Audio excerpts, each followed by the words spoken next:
Siku la Sabata la Yehova la number 7 ndi Saturday. Ngati muli ndi phone mupite mu kalenda yanuyo, mupite mu kalenda muona kuti ikupatsani eso yambirira kuyimira Sunday, eso maliza kuyimira Saturday. Mulungu adalenga tsiku masiku 6, Sunday mpaka na Friday. Siku la number 7 anapuma Genesis 2 verse 1 mpaka na 3. Anapuma.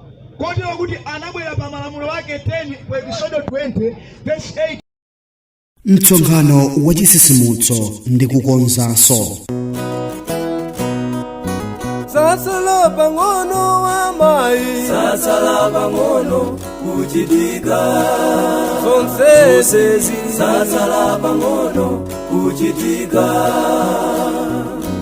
Evangelist Yanko Malizani akonza msonkhano wa chisisimutso. Msonkhano wa chisisimutso uchitika pa 15 January 2023 ku Zomba ku Jingana Club pafupi ndi ofesi za DC nsopita kuchawe. Zonsezi zikayamba 8 koloko mawa mpaka 5 o'clock madzulo.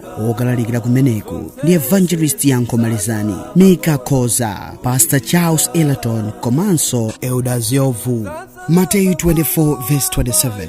Pakuti monga mwampezi izira kummawa nionekera kufikira kumadzulo, koteronso kudzakhala kufika kwake kwa Mwana wa Munthu.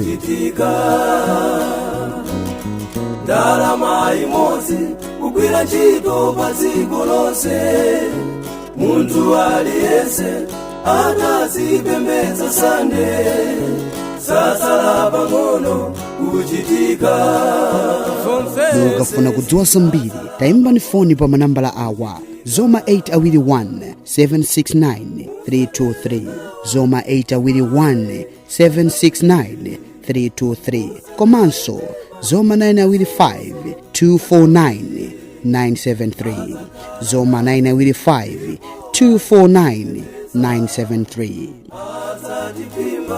Ifendi mapiko wake, zonsezi sasala pang'ono kuchitika.